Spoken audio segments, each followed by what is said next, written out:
Bonjour, je suis Olivia Favre, praticienne en hypnose sagesse et régressive et auteure de 4 livres dont 30 contes d'auto-hypnose, Histoire d'être heureux, coécrit avec Xavier Faye et édité aux éditions de Book.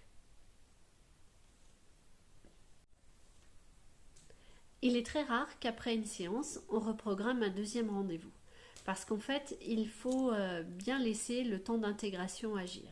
C'est-à-dire qu'on ne peut pas savoir à la fin de la séance s'il en faudra une deuxième. Peut-être qu'on aura tout réglé, peut-être qu'il y a des problématiques annexes qui vont se régler d'elles-mêmes.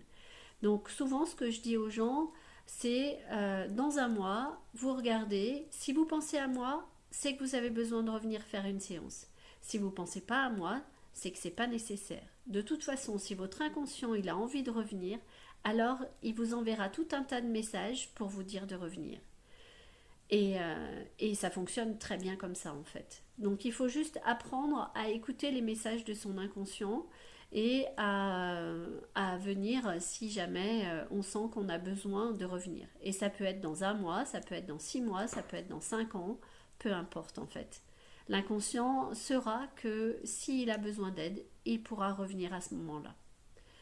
Quant aux enfants, c'est génial parce que des enfants que j'ai vus tout petits qui avaient 4-5 ans me rappellent 5 ans après en disant à leurs parents je voudrais refaire une séance avec la dame avec les pierres magiques ou celle qui raconte des histoires.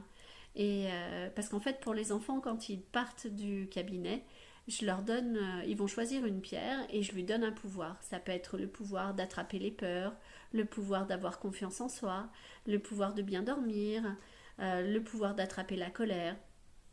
Et donc, ils ont gardé cette pierre pendant toutes ces années. Et quand ils en ressentent le besoin, en fait, ils s'en rappellent très bien qu'ils peuvent passer par l'hypnose pour résoudre leurs problèmes. Et ça, c'est juste génial, en fait. C'est à chacun d'écouter son corps, d'écouter ses ressentis. Rien n'est figé, tout évolue perpétuellement. Et donc il suffit d'écouter à l'intérieur de soi la petite voix qui est là et qui nous dit exactement quoi faire. Et vous, est-ce que vous écoutez cette petite voix qui vous dit quoi faire? Prenez soin de vous.